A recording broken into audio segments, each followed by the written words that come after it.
Well, it's always good to get to this point in the start of the week and be with our team, and certainly look forward to getting ourselves ready to play against a good Penn State team. But to do that, want to have a great week of preparation.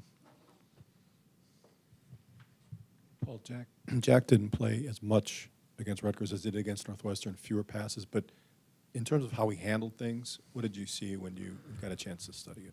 Well, I thought he handled himself well, and knew certainly what we were doing, and like you said, when you get a chance to watch it, you certainly had a good feel for the game. But I liked what he did, and our whole job is who's ever at quarterback, but help them play to the best of their ability, and what's a little bit unique about the quarterback spot maybe is how can your play help others around you, and I've liked the way that Jack is prepared all year long, really, and so if Alex can't go, then he'll certainly be ready. James, just to confirm, Alex is currently in the concussion protocol, correct? Yep. And with his second concussion in 3 weeks, are you any more cautious at all about bringing him back than the last time? Well, I think that like I've said before, what's helpful to us, we've got a really good medical staff, and they're going to do everything they can to make sure that whenever a player, whether it's in the concussion protocol or whether it's with another injury, they're going to make sure that they're ready to go. So we'll rely on them a ton. Paul, what have you liked about Connor Allen and what he's been able to do since you made that change a couple of weeks ago? I think there's another guy, a couple of weeks ago we were talking about Evan Bondic, and the guy that's just been working continually. And so when opportunity does come for him to get his chance, he's not doing things that he hasn't been preparing to do. And certainly the last game, I think we had 2 punts that were, inside the 10. And I think any player, you want to know what are you capable of doing, and how do you do that to the best of your ability. I think he's been doing that, and certainly, for a long time has been giving us a lot, holding and whatnot. But he's a guy that cares about this team and cares about his role in it, and keeps working at his craft, and that you appreciate.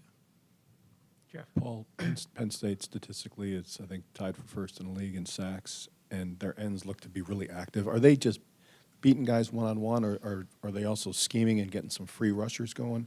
What's your concern going against that group? No, I mean, it's a really good it's a good defense, and certainly up front, and I think they're doing it a number of ways. They're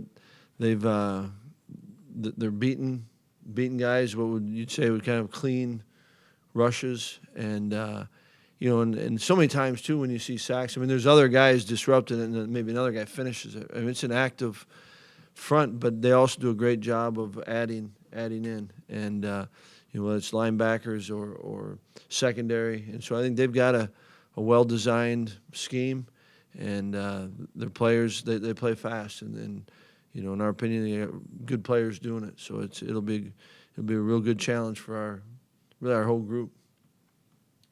Coach, Penn State had to play 2 quarterbacks last week with McSorley a little hobbled. Is there any difference for you guys in preparation if you see McSorley or Stevens or both of them in this game? Well, I think that you certainly prepare for McSorley, and you talk about a heck of a quarterback, and love the way that he plays the game and competes. And you've had a chance to see others, but you're gonna plan for their offense, right? That our defense has got a plan to stop their offense, and certainly we know all the pieces of it, and you make sure your players are prepared, and every player is different, but it's still the same offense and how they choose to attack it. And so that's our job this week, is give our players a great plan, defensively to compete against their offense. Paul, given your history as an offensive coordinator, when you prepare throughout the week with Joe Rudolph, what types of discussions do you have? And on game days, does he generally have free reign to make the decisions? Are there joint decisions? Just kind of wondering how that works. It's I've been lucky to work with Joe for a number of years now, and a lot of these discussions and they go in. They're starting the off season. They kind of build over the years, and so there's nothing in the plan that we haven't worked on and discussed and go. So it's there's you always have communication on game day or during the week, but it's it's not what you think. Jeff. Paul, I think you mentioned Jack Dunn just briefly after the game. If you look at his return yardage, it doesn't jump off the stat sheet. But were you referring to the fact that he got to some punts that were line drives and kept them from maybe rolling deep? Yeah, and I've just loved the way that he's competed and played, and because those bounces don't show up in the stat sheet either. I mean, I guess they do in yards, but I think that what I've appreciated from Jack is he's again he works his tail off to give himself a chance to go out and compete, but he's in the moment and he is competing, and he'll a lot of respect for guys that will do anything for this team, and I think he's one of those. You mentioned on your radio show a couple weeks ago that Eric Burrell had become a kind of go-to recruiting host. How valuable do you think that aspect is to the program? And on the field, what have you seen from him since he stepped into a starting role? Yeah, I mean, Eric is he is valuable in a number of ways, and certainly he's been contributing quite a bit defensively, right? And another guy that's been around it and has an idea and of what we're doing, and it's been good to see him get those opportunities. And we got a lot of players that help us out in recruiting, and it's probably the best thing that we have, right? I've enjoyed being able to see Eric get these opportunities and make the most of them, and so it's he's playing, he's making plays for us, and he's out there, and he'll do some stuff that people don't see on special teams, so that you're appreciative of. Well, we talked a couple of weeks ago about Jack, and you had 4 games to play with in terms of his red shirt. Obviously, Alex's injury has kind of affected that, but no matter what going forward, is he your guy if Alex isn't available? Yeah, I mean, right now we're gonna focus in on this week, and not worry about. We'll kind of take things as they go, and Jack's all in on, and what we didn't want to do was just have him. We want all the snaps to be meaningful, and you talk about meaningful snaps that he's getting, and the whole focus on that will be just to do all that we can, be ready for this week should we need him.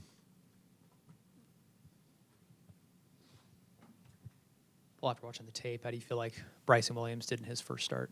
Well, Bryson did some good things, and it's what's fun about anything in this game is it takes everyone, and Bryson, he did a lot of things. Maybe not all of them showed up in a stat sheet, but I like the way he's playing. I like the way he's competing, and he's playing with no hesitation, it looks like to me, and it gives us good energy, and he's getting better. Kind of to expand on that, that probably wasn't the defensive front you anticipated putting on the field from day one with Bryson and Caden and Henningsen. How did they perform as a unit? I thought they did some good stuff, and I thought we did a lot of good, defensively, and we've been talking a lot about, and deservedly so, about our inside linebackers, and I thought our outside backers played well Saturday, and there's another piece of that in the front 7, and that's those 3, and we rotating. David Foff's been giving us good snaps, and so that's what's fun about the game, and it takes everyone. And so Henny's been showing up and making plays, and I still appreciate a ton what Caden's given us. So like that group, and they're young, right? And they can each week, each day, they can learn from and get better, and they want to. And it's been good to get Isaiah back in, and so hopefully he continues to progress. So it's that's what's fun about November, right? You need all hands on deck, and got to get the most out of each other, and that's the fun part about this.